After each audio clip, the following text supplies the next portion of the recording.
Profesi advokat, kalau menurut saya itu sangat menarik. Dunia advokat itu istilahnya apa? Gampang-gampang susah. Profesi advokat harus sarjana hukum. Justru dengan klien itu harus bisa berdialog. Berdialog dalam artian dia itu merasa bisa untuk bertukar pikiran. Advokat itu yang pertama. Ya, kalau dipercaya oleh masyarakat dalam artian oleh klien. Jangan sekali-kali menjanjikan bahwa perkara ini pasti menang.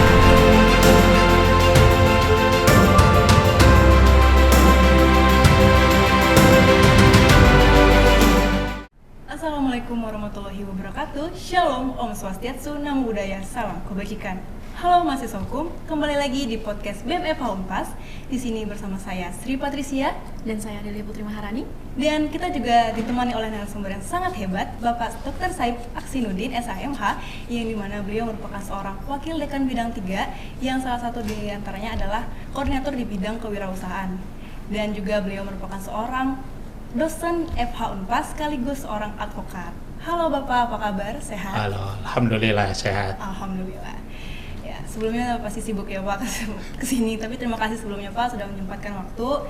Dan kita dari BEM. Halo Bapak, izin memperkenalkan diri terlebih dahulu ya Pak. Kami dari Badan Eksekutif Mahasiswa Bidang 5 Ekonomi Kreatif Fakultas Hukum Universitas Pasundan.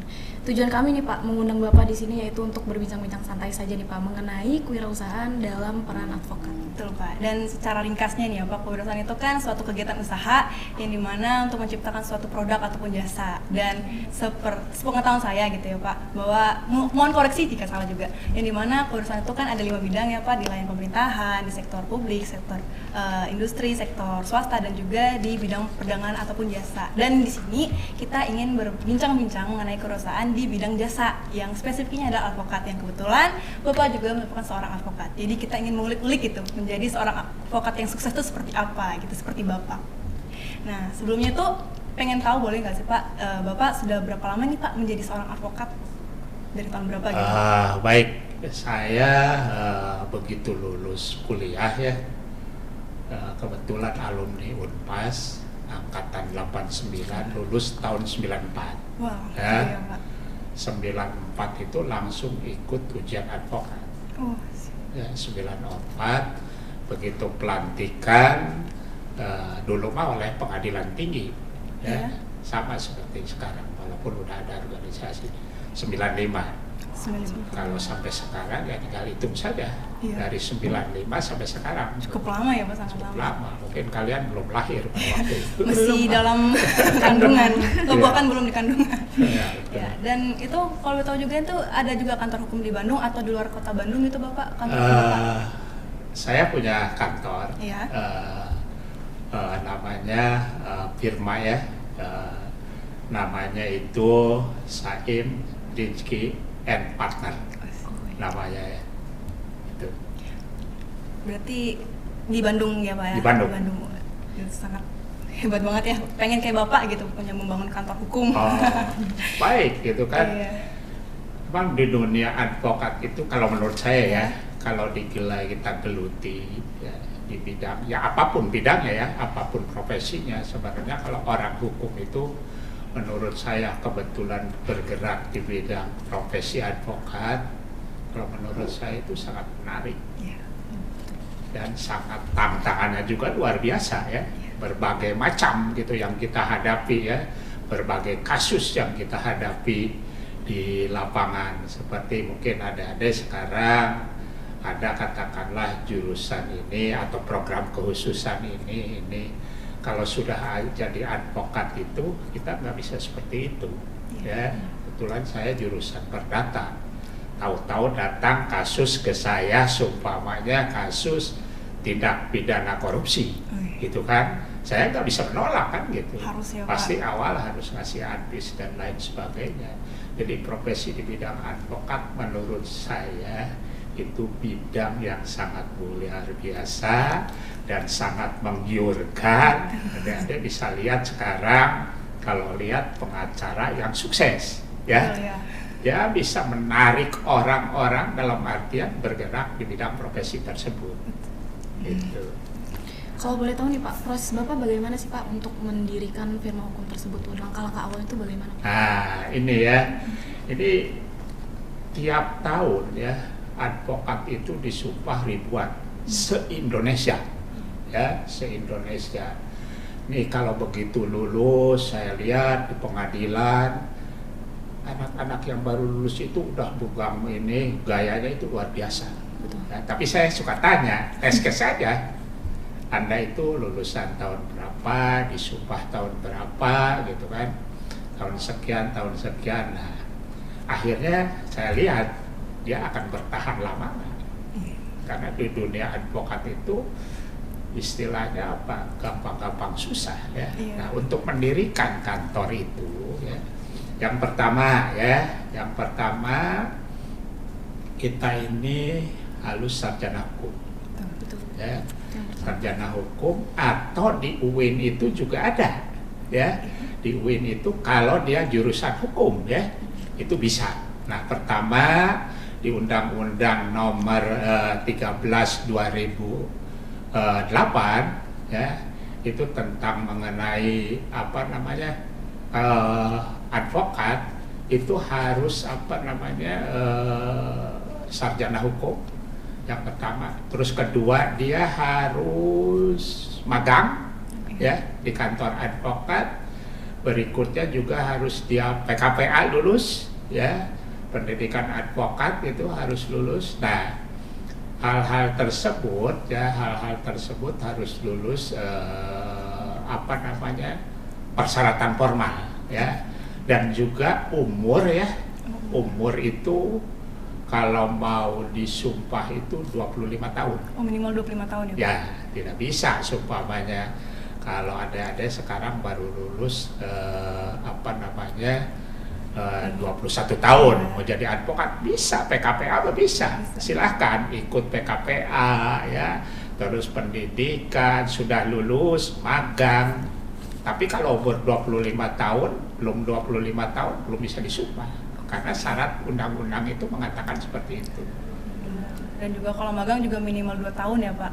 Minimal 2 tahun. Dan magang itu nggak sembarangan. Gimana itu Pak? Jadi magang itu kepada advokat yang pertama, ya. Advokat itu udah senior dan memenuhi kriteria, dalam artian untuk anak magang di sana itu dalam artian bisa mengajarkan, memberitahu bagaimana cara menangani perkara.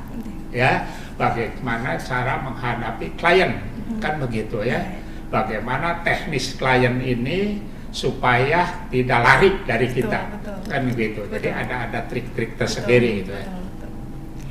Itu gimana sih Pak cara Bapak mengelola firma hukum tersebut yang pada akhirnya menjadi sangat sukses luar biasa nih Pak, menurut pandangan Bapak sendiri, terutama dari segi bisnisnya Pak?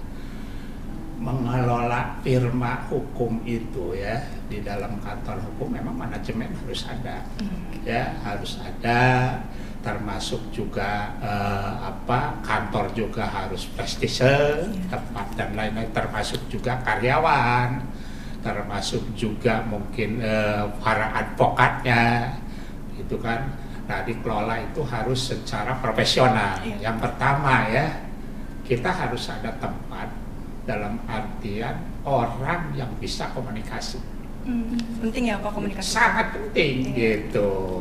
Penampilan itu utama. Iya betul. Ya, walaupun nanti udah ke dalam nih, Pak Saim udah ke dalam bahagia. First impression. Tapi begitu lihat Pak Saim pertama, meyakinkan. Iya betul. Yang pertama ya. Terus yang kedua ya, cara menghadapinya gimana? Ya, pengelolaan itu. Kalau ke klien itu jangan seolah-olah kita menggurui. Iya. Ya, jangan seolah-olah kita menggurui dalam artian sok pinter lah. Nggak bisa. Justru dengan klien itu harus bisa berdialog. Berdialog dalam artian dia itu merasa dalam artian bisa untuk bertukar pikiran. Iya. Kan begitu. Nah, pengelolaannya dalam manajemen itu harus benar ya. Ini banyak kadang-kadang ya, ini ya sebagian lah rekan-rekan advokat ya, begitu klien datang ke sana itu yang pertama dan yang terakhir Jadi nggak balik lagi gitu kan. Nah kita harus introspeksi gitu kan. Yang pengelolaannya juga secara administrasi ya seperti biasa lah. Ada buku tamu, terus keperluan apa, ada sekretaris, terus alat-alat ATK dan lainnya. Terus juga ini kan kita bidang tuh banyak, ada perdata, ada pidana, ada tata negara atau HTN, di perdata ada perceraian, terus juga ada filing, ada niaga. Nah, kalau kita kelola ini bidang ini bidang ini bidang ini, semua itu ada bidangnya. Karena kalau kita seperti tukang bangunan oleh kita sendiri juga nggak baik. Ya, kita seperti tong sampah masuk aja semua sampah ke situ juga tidak baik. Terus dikelola coba secara maksimal dan yakin kalau kita kelola secara maksimal dan profesional pasti deh sesuai dengan harapan yang kita inginkan itu. Mohon maaf, sekarang ini anak-anak muda itu langsung bicaranya ke atas. Iya, betul. Ke atas itu apa? Lihat yang ada yang sudah berhasil. Jangan dulu. Jangan, kita harus punya prinsip. Kita melayani masyarakat, kita melayani klien, toh ujung-ujungnya dia akan datang sendiri. Karena membutuhkan kita. Bapak ya, selama mendirikan plak belum datang, yang ujung-ujung lihat plak. Tapi apa? Sekarang relasi. Maka harus dibangun relasi tersebut. Mungkin pertanyaan selanjutnya memang sudah merangkum dari Bapak tentang cara pemasaran itu ya Pak. Berarti kita harus banyak relasi gitu ya Pak. Apalagi kan kita tahu ya Pak bahwa kantor hukum banyak sekali ya Pak. Dan strategi pemasaran dalam persaingan itu tentu pasti sangat ketat ya Pak. Apalagi ya kita tahulah gimana cara kita saling menarik klien tuh. Dan mungkin dalam era digital juga pasti dipakai ya Pak. Apalagi kemajuan teknologi yang berkembang ya Pak. Nah itu mungkin di tips lain, nah mungkin kita nih ya Pak sebagai advokat nanti kelak mungkin sudah ada tadi gambaran dari Bapak bahwa kita tuh harus bisa meyakinkan untuk biar klien tuh percaya dan bertahan. Soalnya kan klien tuh suka pergi ya Pak. Nah itu dan namanya juga kasus kan suka menang atau kalah. Walaupun ya Pak advokat itu tidak boleh ya Pak menjanjikan namanya kemenangan. Nah pada saat kita gagal gitu Pak, kita nanti suatu advokat yang masih awam ya dalam praktik hukum, terus gagal nih kita dalam menangani kasus, tentu kepercayaan klien juga berkurang ke kita dan larilah gitu ya Pak. Terus tuh gimana tuh Pak biar kita bertahan gitu sama kita Pak? Advokat itu yang pertama ya, kalau dipercaya oleh masyarakat dalam artian oleh klien, jangan sekali-kali menjanjikan bahwa perkara ini pasti menang. Jangan sekali-kali perkara ini pasti menang. Akan tetapi kita berjuang harus maksimal terhadap perkara itu. Ya walaupun seumpamanya kita ini tahu nih perkara ini ya setelah baca bukti dan lain sebagainya, ini akan berhasil. Karena apa Bapak katakan bahwa jangan jadi seperti itu? Kalau kita sebaliknya tidak berhasil, kebayang oleh kita kan? Nah, kan gitu. Karena apa? Advokat yang seperti itu nanti juga bisa dilaporkan. Bapak juga bisa dilaporkan karena ada suatu Dewan Kehormatan Advokat disidangkan. Ya kebetulan Bapak juga jadi Dewan Kehormatan Peradi Balai Bandung. Setiap Jumat ini, kebetulan Jumat ini libur, setiap Jumat itu menyidangkan advokat yang sidangkan. Jadi kalau misalnya kita tidak dalam artian melanggar kode etik, melanggar undang-undang advokat, itu bisa dilaporkan. Ada wadahnya. Nah sekarang bagaimana? Sekarang kalau klien itu supaya percaya dengan kita, apalagi dihubungkan dengan zaman sekarang mengenai ini. Mohon maaf, bukan agul, kalian buka aja berita harian Bengkulu, bukan di situ terdakwanya adalah muncul kalau sekarang, atau kalian buka Google lah sekarang ya, tulis Saim Aksinudin, jejak kita nggak bisa ketinggalan. Secara IT kita pasti terekam jejak itu. Di situ orang bisa melihat ya, oh ini udah ini, ternyata nangani perkara ini. Nah kita makanya kalau Bapak itu ada manajemen atau audit tentang perkara. Oh, Jadi audit itu bukan audit di bidang ekonomi saja. banyak ya Pak. Audit di bidang lawyer juga ada. Oh. Contoh, Iya. ya Bapak contohkan sekarang gini, kasus perdata, Iya. ya. Kasus perdata itu pertama kali kita diberikan oleh masyarakat, pertama bisa mewakili masyarakat berarti harus ada kuasa. Puasa, ya. Setelah itu ya, kuasa ini untuk apa? Ya, katakanlah untuk mengajukan gugatan. Berarti kewajiban Bapak bikin gugatan. Setelah gugatan, apalagi berarti kewajiban Bapak harus didaftarkan. Kemana? Ke pengadilan. Sekarang ini udah ikon. Betul. Daftar itu kita tidur atau apa, mau daftar di Bali, masukin aja ke website. Ya, masuk, klik, nanti muncul, tinggal bayar, sudah muncul. Iya. 1, 2. Begitu berikutnya bahwa nanti ada panggilan. Panggilan kepada siapa? Kepada para pihak. Para pihak penggugat, tergugat, mungkin turut tergugat untuk sidang hari-hari. Nah, terus berikutnya sudah sidang, nanti sidang ada mediasi, ada replik, ada duplik, ada pembuktian, ada saksi ahli, ada kesimpulan dan putusan. Iya. Nah, auditnya itu tadi oleh advokat itu dilakukan enggak semua, ya kan? Iya betul. Kalau supaya dilakukan berarti udah benar. Kalau tidak berarti nggak benar. Iya.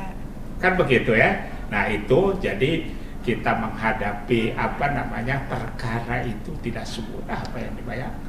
Keduanya, sebuah kejadian itu yang kita lalui laporkan kepada klien. Iya. Klien itu mengerti Iya. posisinya, oh sampai sini, sampai sini. Kalau memang perlu secara tertulis, laporan minggu ini, kan kita kelola secara profesional. Iya. Laporkan kepada, oh ya perkembangan. Nanti begitu ternyata akhirnya tidak sesuai dengan harapan, nggak ada kesalahan dari kita. Wanti-wanti dulu Iya, ya, Pak. perkembangan apa segala macam kita sampaikan, posisi kayak gini, kita harus nyediapin bukti ini, harus saksi yangnya ini, harus ahli dan lain sebagainya. Semua kita lakukan, kita jalan. Nah, di audit lah tadi, ternyata ada yang bolong, kena lo kita. Masuk ke dewan tadi ya Pak? Ya iya, Panggil. si masyarakat merasa dirugikan, laporlah ke dewan. Iya, betul. Ternyata Pak Saim pada waktu acara saksi tidak datang dan tidak komunikasi dengan klien. Ya. Rugi kan Iya, klien betul, itu? betul. Nah, oleh karena itu semua ini harus dilakukan dengan benar, Ya. ya, Betul. supaya kita masyarakat. Kenapa ya gini? Kalau Bapak sebagai advokat tidak boleh promosi, kode etiknya nggak boleh. Promosi seumpamanya di media Firma, Saim, Ricky, and Pator, Majeblak, nggak boleh. Bagaimana caranya? Iya. Tadi adik-adik ternyata udah wawancara dengan Pak Saim ini tertarik nih. Iya, betul. Keluarganya punya kasus. Betul, Cukup. betul. Salah satunya itu. Jadi relasi itu harus kita jaga, termasuk kepuasan klien juga harus kita utamakan.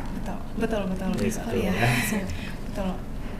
Oh ini Pak, dengan Bapak yang menjalankan firma hukum yang sudah cukup lama ya Pak, tentunya konflik yang sering Bapak hadapi itu lebih condong ke perdata atau pidana nih Pak? Iya. Kalau saya terus terang ya, setelah praktek di lapangan, basic saya perdata, tulen 100%. Begitu ke lapangan, saya tertarik ke Pidana. Oh, kenapa itu Pak alasannya? Waduh, di pidana itu kita itu luar biasa. Seru ya? Terutama di acara saksi dan ahli. Iya. Ya, karena apa?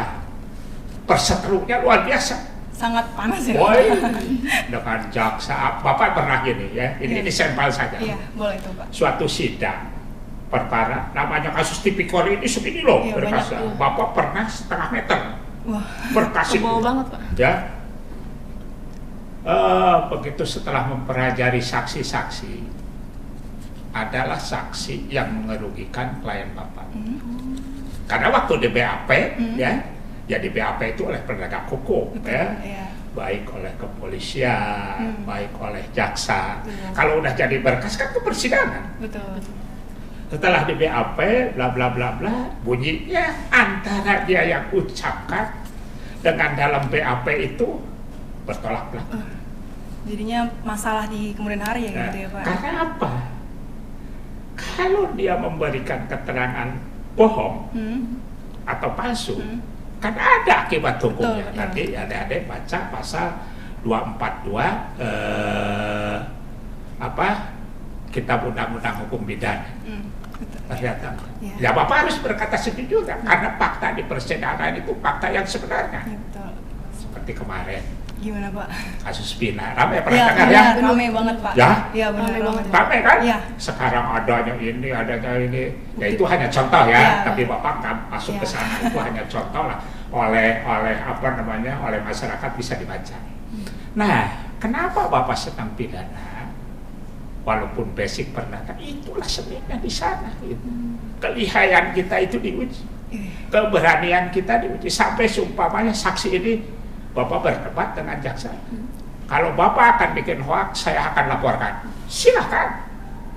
Dan si saksi ini, saya akan, katanya jaksa, saya akan komprotin. Kalau Bapak nggak benar ada akibat, silakan. Betul. Menarik Iya, kan buat kita menarik. ya? Karena apa? Kita mencari kebenaran materi. Betul. Bisa saja dulu, bisa jadi gue. Iya. Ya kan? Sesuai pembuktian. Setelah apapun kita jadi lawyer, kita sudah bisa masuk di sana. Betul, betul. Ya karena apa? Bukan dalam artian kita demi klaim, bukan. Demi kebenaran. Betul sekali Pak. Demi ada rasa keadilan. Betul. Buat siapa? Buat orang yang berperkara. Ini nggak bisa. Bapak kadang-kadang begini. Orang yang nggak tahu hukum apa segala macam di pengadilan dibentak-bentak, aduh, nggak bisa begitu beracara itu. Semua orang ini punya hak. Betul. Belum tentu kan kita mengenal ada asas praduga tak Tak bersalah. belum tentu Betul, kan betul. itu. Jadi semua orang. Nah itu menariknya ya. Ya. Selain di situ ya waktu BAP dan lain penangguhan dan lain sebagainya gitu. Yang paling akhir ya bayarnya jelas. Besar ya Pak. Iya kan?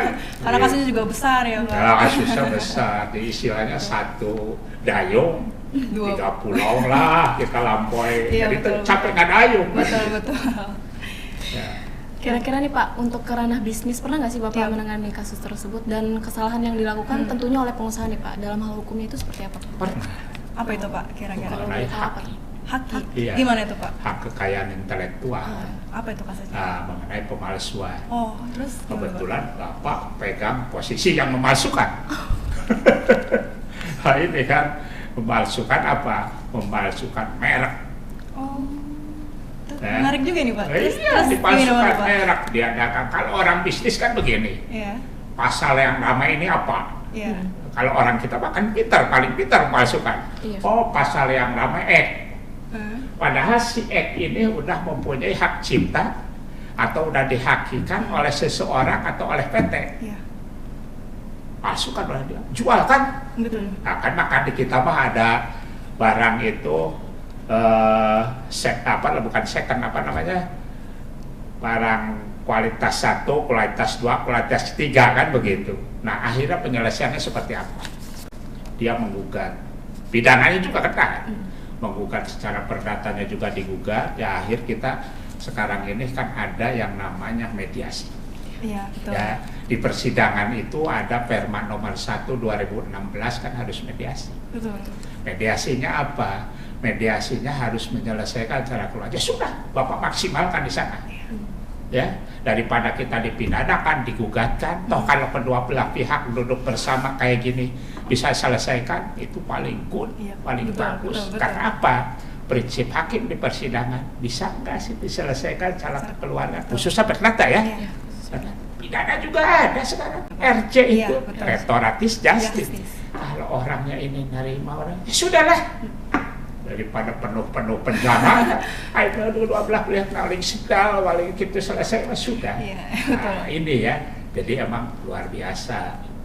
Dan itu kasus yang paling sulit tuh Bapak rasakan tuh gimana Pak? Yang Paling sulit. ranah pidana tadi ya Pak? Ranah pidana. Kalau klien nggak salah, nggak sekabukti hayang bebas. Car ke otak. Ya tidak bisa. Fakta-fakta lah hukum udah jelas apa soal hayang bebas. Kan klien tuh mintanya gitu. Kasih hati pengen jantung. Ya sudah, kita harus bisa menerangkan. Iya, betul. Karena bertolak dengan batin. Betul. Tapi emang kalau benar kita perjuangkan Betul. sampai dengan PK. Tapi emang kalau ternyata udah bersalah, dia mengakui, tapi hayang bebas. Jadi bingung di kitanya gitu ya Pak. Itu. Terus gini, kadang-kadang juga ada kasus mengenai perceraian. Suami istri itu istri harmonis. Iya. Destitusi, tidak bersama, anak pisah dan lain sebagainya. Suaminya kekeh nggak mau cerai, Iya, padahal dia yang selingkuh. banyak kejadian seperti itu benar. Banyak. Iya. Coba ada sekarang ke PA, cek perkara di pengadilan agama udah berapa ratus, mungkin ribuan ya, Wah, banyak udah banget. 1000 Sekali, sekian. Pak. Tanya oleh adik-adik sekarang, permasalahannya apa? Ekonomi kah atau apakah?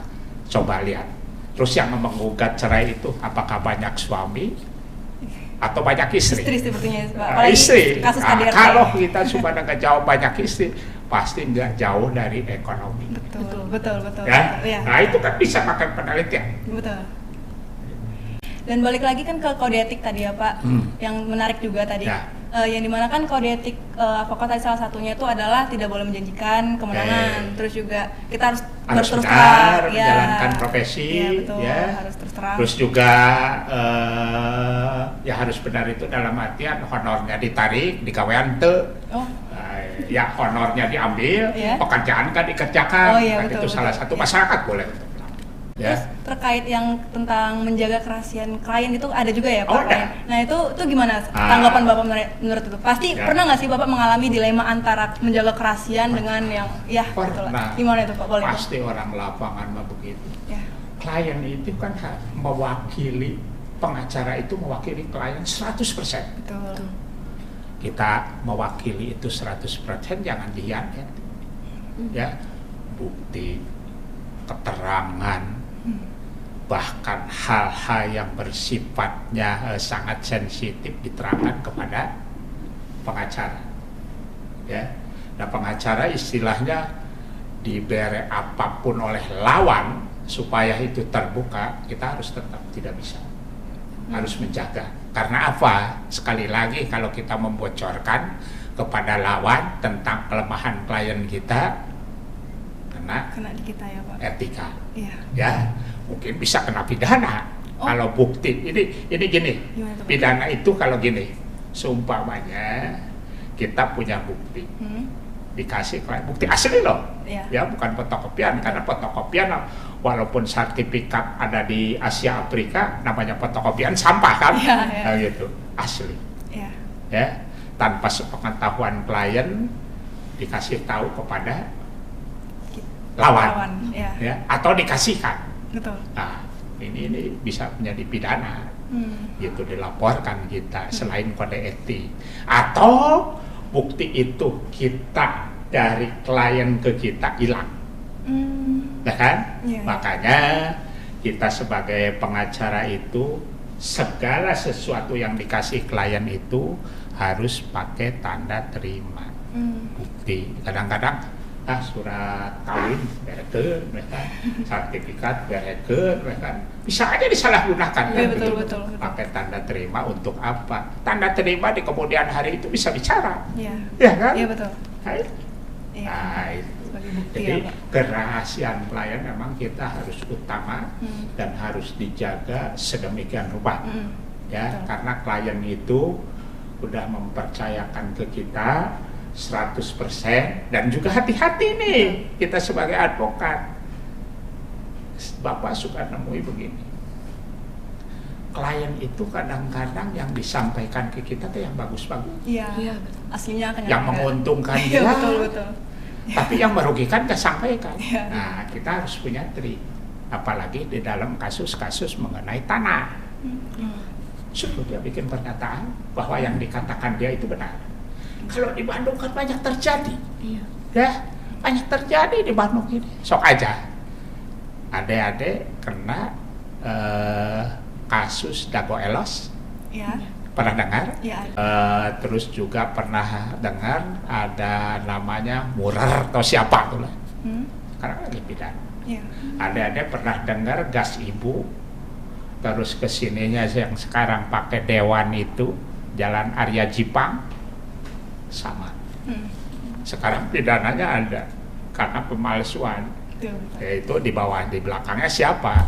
Mafia tanah, kan begitu. Nah makanya kalau kita dapat perkara apa yang diceritakan oleh klien atau apa yang diserahkan ini bahwa benar, Ya. Terus terang. biar nanti begitu ada akibat hukum tanggung jawab Iya, dia. betul. Pak. Enak aja kalau saya perjuangan mati-matian ternyata situ ngebohong.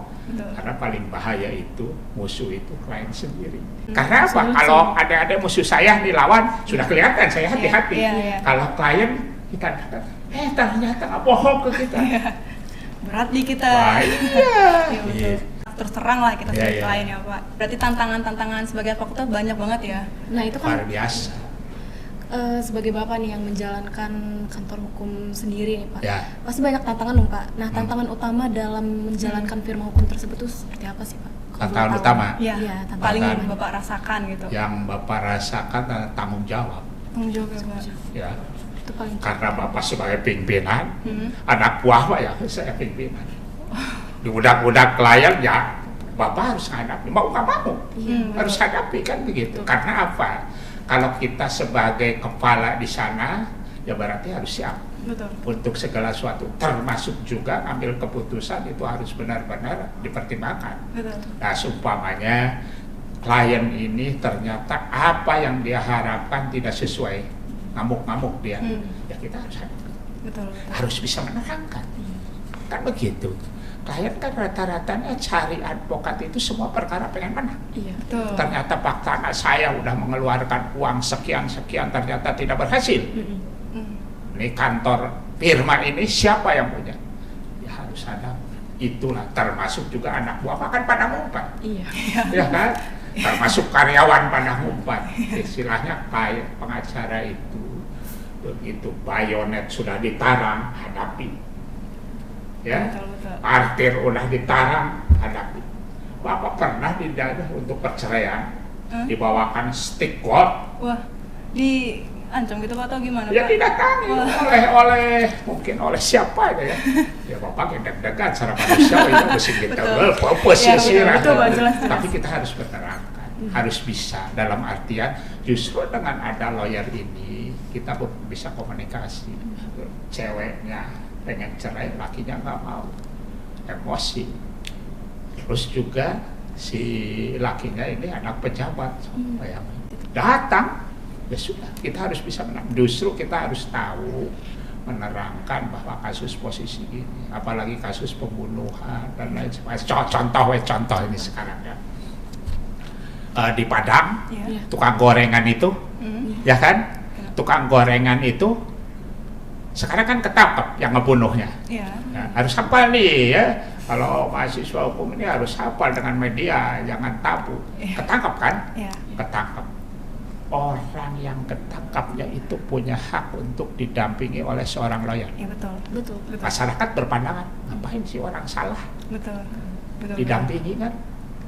Sok kabayang keluarganya, sumpamanya bapak jadi lawyer, geus kabayang Pak Saim lewat mana ku saya diarah. Kan begitu. Iya betul. Nah, posisi itulah kita harus bisa menerangkan. Ya, nggak bisa. Oh itu hakim nggak bisa. Kita harus punya trik tersendiri supaya orang itu bisa memahami. Kalau bapak sih bicara enak dengan orang hukum. Kalau orang yang nggak ngerti hukum, sudah bersalah kenapa dibela bapak? Betul. Kan begitu. Betul. Sok mau nerangkan hukum nggak akan ngerti. Ya, Ya. paling bedong yang sih Malah lebih itu keras atau ya, Pak. paham kan Iya, gitu. betul. Tapi dengan orang hukum begini Paham ya, Pak. setiap orang itu berhak. Undang-undang kita menyatakan begitu. Iya, betul. Di dalam KUHP itu ancaman yang lebih dari 5 tahun wajib didampingi oleh seorang. Iya. Ya, harus kan begitu. Termasuk penyidikan. Di penyidikan itu wajib. Kalau tidak didampingi itu masalah gitu. Lebih banyak ya Pak penyidikan dari dampingin ya Pak. KUHP-nya udah menyatakan Iya. ancaman yang lebih dari 5 tahun wajib. Gitu ya, jadi Ya, kalau jadi advokat setengah hati emang balik kanan menurut Bapak. Jadi emang, tapi kalau untuk menguji ini, Bapak karena bukan jadi advokat ya, semua profesi skalanya itu ada apa namanya, resikonya ada. Iya. Resikonya ada ya. Betul. Jadi mahasiswa resikonya dulu. Jadi advokat resikonya pasti loba lawan, kan begitu. Tapi di bidang profesi advokat luar biasa resikonya. Nah kita bakal harus menghadapi tantangan itu. Nih selama Bapak menjadi advokat yang udah dari tahun 95 ya Pak, kalau nggak salah 96 atau 95 ya. 95 itu pasti banyak suka duka. Sukanya tadi itu ya Pak menolong orang-orang, dan dukanya mungkin ya karena tadi harus menangani itu yang emosional. Nah mungkin dari Bapak suka duka yang lainnya itu seperti apa Pak? Nah sukanya Bapak tuh senang ya. Senang di bidang ini. Kalau dukanya itu yaitu apa namanya, dukanya ya, kita udah nangani, udah keseriusan dan lain sebagainya. Kadang-kadang klien tuan prestasi. Iya betul. Apa yang dijanjikan Bapak alhamdulillah dapat segini, udah ikhlas. Bapak ada beberapa kasus, ada tagihan sekian lagi, emang kelemahan Bapak harus pakai perjanjian kan. Betul. Dia udah menang, udah itu, dadah saja. Betul. Dadah saja gitu. Dia baru ininya udah dapat ini, dadah saja. Itu kan ya. Sukanya apa? Ya itulah dewasa Bapak, nanti diterapkan dalam keluarga, harus bisa kontrol emosi dan lain sebagainya. Menjadi kita apa namanya, cara menghadapi orang itu beragam, kan jauh-jauh di kita itu beragam kan karakter, orang Sunda, orang Jawa, orang Batak, orang Minang dan lain sebagainya, itu beda-beda kan itu karakternya. Karakternya apa? Mungkin orang Batak wah istilahnya ngomong keras hal yang biasa. Kita harus bisa menyelami itu kan. Oh adek itu karakternya begini, jadi mau nggak mau Bapak harus mengikuti. Oh adek ini karakternya gitu harus mengikuti, karena apa?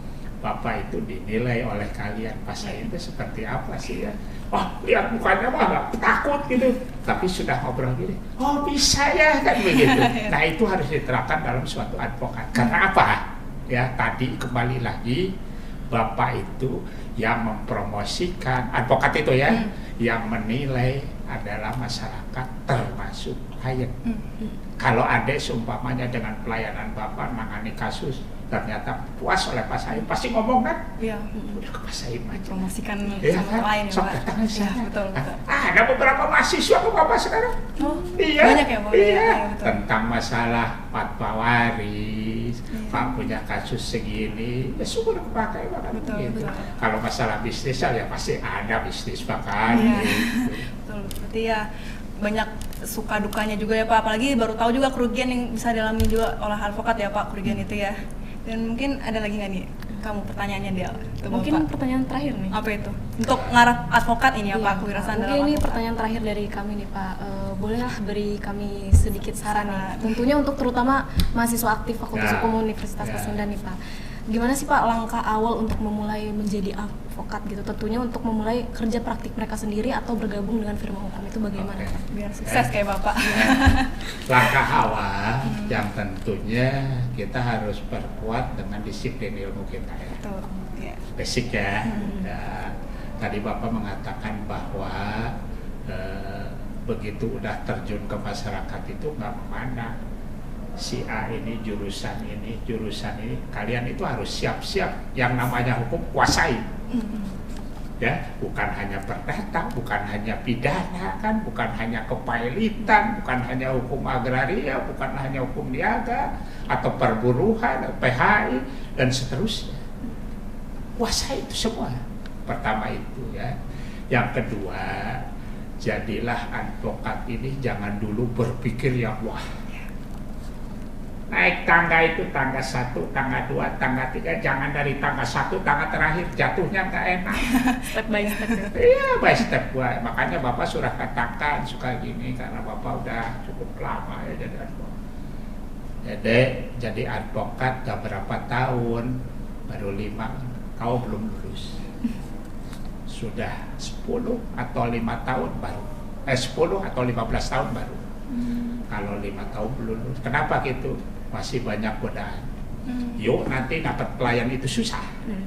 Begitu kan dapat klien, kembali rokok-rokok wae susah, balik kanan dia. Tapi kalau udah 10-5 tahun, istilahnya kalau kereta api itu udah pada rel, kenapa kan? Oh udah bisa mengikuti dan lain sebagainya. Berikutnya ya kita harus jaga juga emosi kita, walaupun emosi kita apa, karena kita akan dinilai, ya, dinilai oleh klien, dinilai oleh masyarakat. Kadang-kadang kan begini, ini masih berlaku di masyarakat ya, baik masyarakat awam maupun masyarakat yang sudah secara skillnya dia udah mengerti. Pengacara masih ada tanda kutip begitu, betul. ya kan, masih ada. Janganlah tergiur dengan mantap. Betul. Segala semua bidang kalau kita taati dengan keseriusan, insya Allah Bisa ya, Pak. ya akan berhasil kemudian dan akan memetik buahnya. Betul. Gitu loh ya. Ketiganya ya kita harus juga secara prosedur, secara profesional dilaksanakan mengenai administrasi kantor juga harus jelas ya. Jangan kantor saya di sana, pas dilihat di sana jongkok.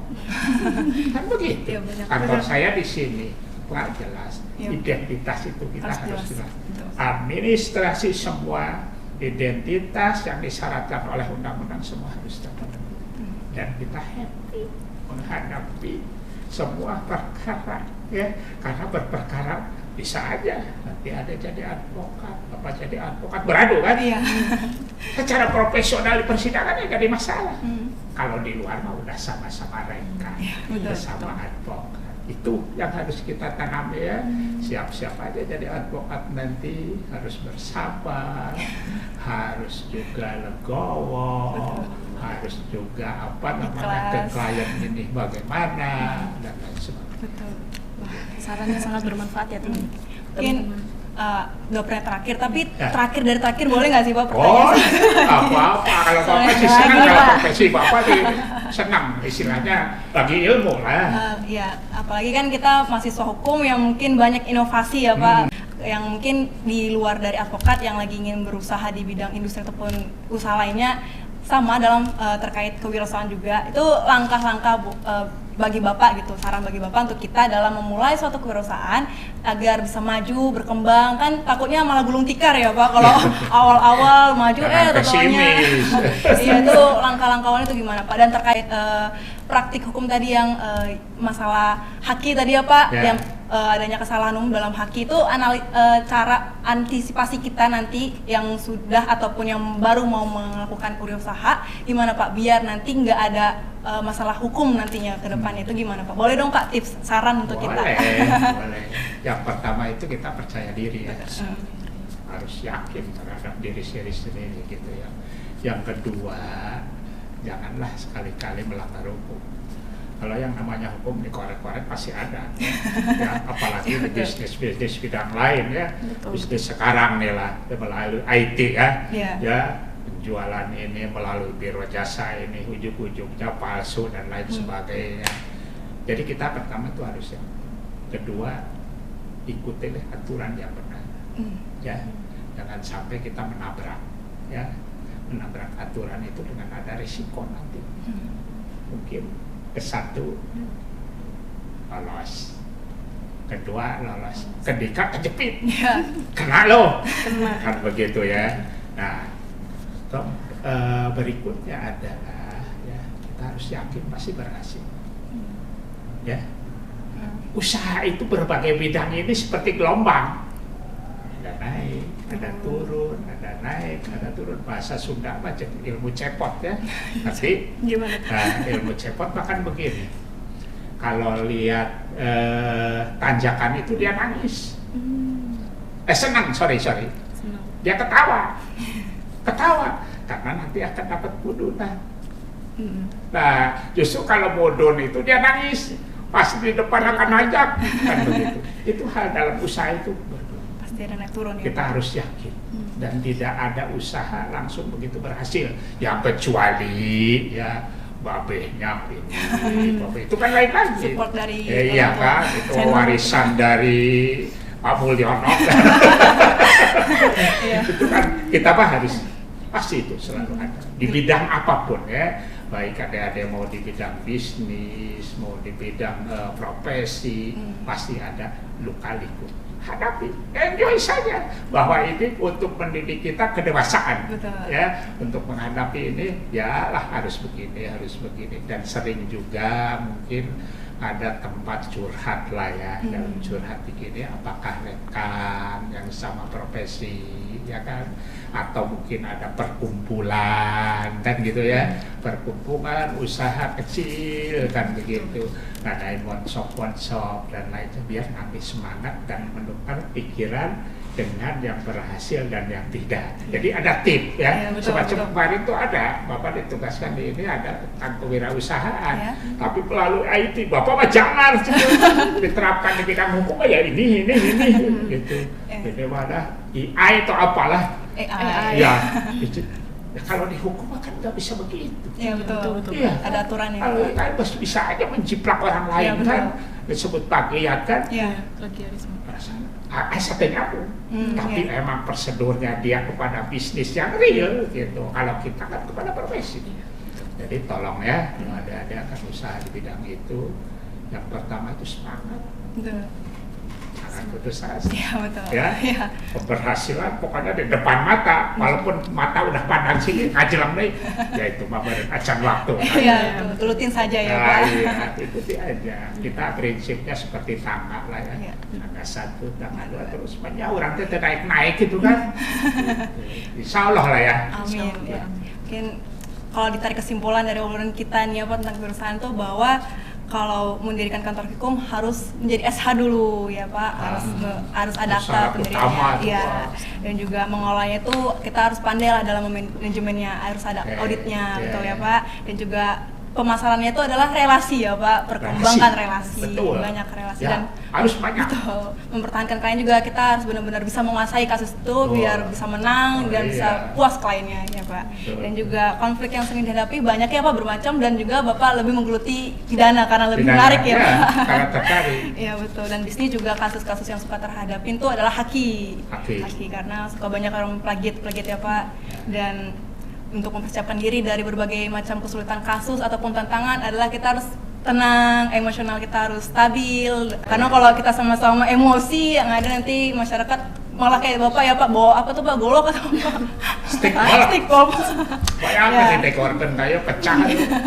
Dan juga kode etiknya juga banyak ya Pak, harus menjaga rahasia, harus juga kita bikin keterbukaan kepada klien juga harus bisa terus terang dalam memberikan suatu kasusnya, dan juga suka dukanya juga banyak sekali ya Pak. Dan wah, rasanya tuh banyak banget pertanyaan-pertanyaan ingin kita sampaikan, cuman melihat durasi ya Pak, waktu durasinya karena Bapak juga masih banyak pengen perlu disampaikan. Iya, kalau rasanya tuh mungkin di lain waktu kita bakal ngundang Bapak lagi untuk kita berbincang-bincang. Dan sebelum penutup kayaknya nggak asik kalau misalnya Bapak nggak memberi motivasi ke kita sebagai mahasiswa nih, untuk teman-teman juga, untuk kita untuk meraih mimpi kita gitu Pak. Apalagi menjadi seorang advokat kayak Bapak yang sukses tuh butuh kita motivasi Pak. Gimana Pak? Motivasinya adalah kalau kita jadi advokat pasti akan kaya.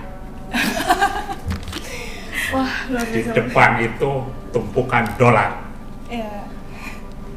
Semangat itu, obat semangat kan? Betul. Bapak beri contoh. Gimana Pak, boleh? Tekan advokat tanda tangan 100 juta, tanda tangan kuasa saja.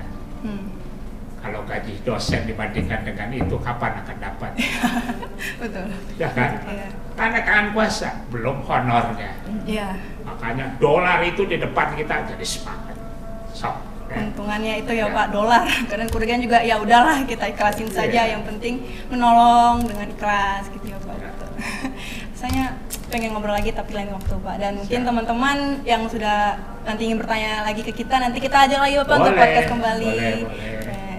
Mungkin terima kasih sekali lagi Pak atas ketersediaan waktu Bapak. Maaf mengganggu waktunya Pak. Iya, dan juga teman-teman yang sudah menyaksikan obrolan podcast bersama Bapak Saim dari awal hingga akhir. Terima kasih banyak.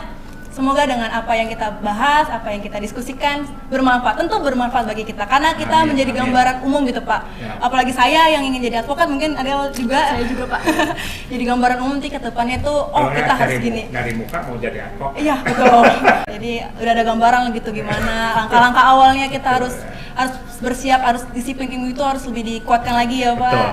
Dan terima kasih buat sekali lagi teman-teman dan juga Bapak, dan saya Sri Patricia dan saya Delia Putri Maharani pamit undur diri. Wassalamualaikum warahmatullahi wabarakatuh. Shalom, Om Santi Om. Sampai jumpa di podcast selanjutnya. Bye bye.